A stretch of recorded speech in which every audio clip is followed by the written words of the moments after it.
Group 15 presents the detrimental effects of e-cigarette use on the physical health of teenagers. What are e-cigarettes? They're electronic devices that heat liquid into an aerosol that users inhale and exhale. When exhaled, bystanders could breathe in the aerosol, essentially breathing in secondhand smoke. The liquid contains nicotine flavorings like mint or lemon, glycol, glycerin, and other harmful chemicals like diacetyl, which is linked to lung disease, and metals like lead. E-cigarettes do not have tobacco, but nicotine is derived from tobacco, which is why they're considered tobacco products. Many also look like cigarettes, cigars, or pipes. The issue with e-cigarettes: teens have a higher risk of addiction because they are more likely to be reckless with their health. Nicotine also hinders brain development, which has impacts on attention, learning, and memory. Prevention can aid in ending the tobacco epidemic, like the Youth Tobacco Prevention Plan, which prevents youth access to tobacco products and educates them about the dangers of tobacco. Teens who use e-cigarettes are also more likely to smoke cigarettes in the future. So, going over the epidemiology of e-cigarette use, e-cigarettes are used by many members of the population, such as elderly people, adults, teenagers, and kids, and it's especially harmful for teenagers because teenagers who use e-cigarettes are more likely to use other drugs as well.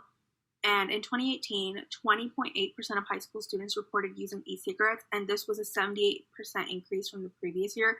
And this is significant because that's 1 in 5 high school students. And e-cigarette use hinders brain development, which is a big issue considering teenagers are growing and learning during this time in their life. Different ways the public health community has helped out. In 2009, the Tobacco Control Act was signed, giving the FDA control over manufacturing, marketing, and distribution of tobacco products, which includes e-cigarettes. As e-cigarettes began to get more popular, in 2017, the FDA expanded its tobacco prevention campaign to include e-cigarettes and educate teens about the dangers of this type of tobacco product. This tobacco prevention campaign is called The Real Cost. The Real Cost campaign is extremely successful in educating the youth through TV ads, online video ads, its website, social media, and schools. For schools, they would give out posters for them to put up in restrooms. In addition to the many other programs available throughout the country and easily accessible through the internet, The Real Cost provides resources and help, such as hotlines, apps, programs, proper steps, advice, and more, to teens who are already addicted to e-cigarettes and are trying to quit. So the current measures in place are that e-cigarettes are only sold to people who are 21 or older, and health classes in high school briefly cover the detrimental effects of e-cigarette use if they do choose to cover it at all. And the current measures are ineffective. Teenagers are still able to bypass this law and get their older friends to buy e-cigarettes, or able to find smoke shops that don't card, and health classes are not stressing the effects of e-cigarette use enough.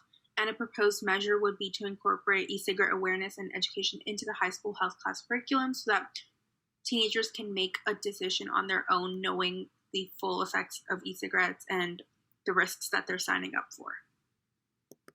Information about e-cigarettes and its dangers are easily accessible and fairly simple to find for people in the internet.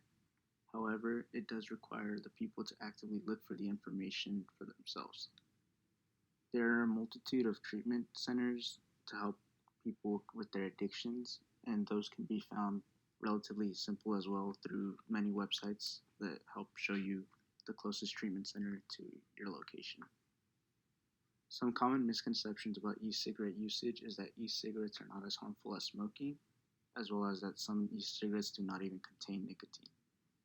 These misconceptions can be cleared up by public health practitioners by having companies label e-cigarettes as having nicotine and all the adverse effects that can be possible. Here are our references. Group 15 thanks you guys for watching.